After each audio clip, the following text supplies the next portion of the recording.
Hello, good day guys. Meron tayong chine-check up ngayon na cooling inverter.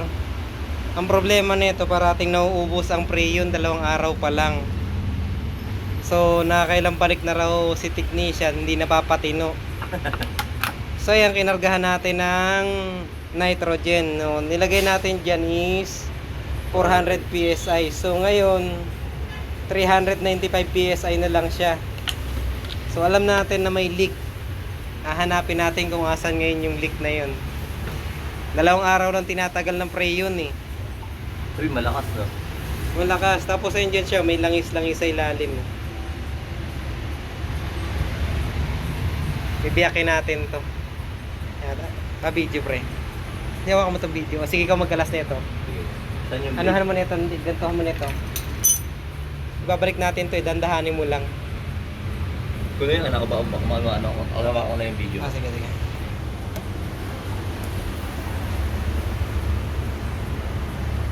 May langis-langis kasi siya eh. Babalik natin tong rubber natin. Insulation. Itong capacitor sinasabi mo kanina. Oo, pang non-inverter yan eh. O mamaya kinonvert yung capacitor nito eh. Kinonvert lang as inverter. Hindi talaga siya inverter. Dating inverter mamaya pinalitan ng compressor eh. Ah! Baka hindi na talaga siya. Bayan, magulo ah. Ginawang non-inverter. Oo, ginawa ng inverter. May langis-langis kasi kanina. So, tingnan natin. Kung may bubula dito.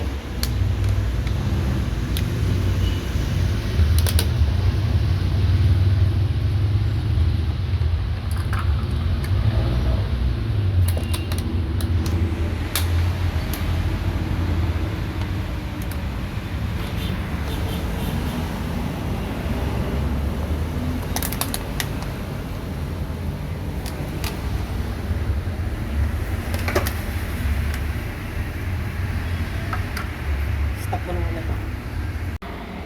So guys, titignan natin ngayon. Kasi nakita na namin. Susung ko ng konti para kitang-kita. Kung asan yung problema. Ayan. Yun no?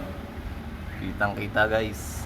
Maliwanag pa sa sikat ng araw pag may nitrogen. Pag may nitrogen. Kaya sa mga technician po ng aircon, napakahalaga po ng nitrogen. Huwag po natin binabaliwala. Huwag tayong magbase lang sa bula-bula. Ayan po, no, kasi napaka-imposible mawalan ng preyon eh. 2 araw pa lang, wala na. 2 araw pa lang, wala na agad preyon. Stop mo muna kaya. Okay na. So yan, ito na yung niligtas natin.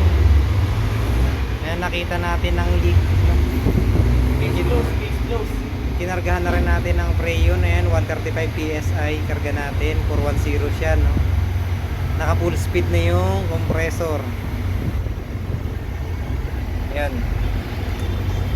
Tingnan natin ngayon siya sa loob kung kumusta yung lamig.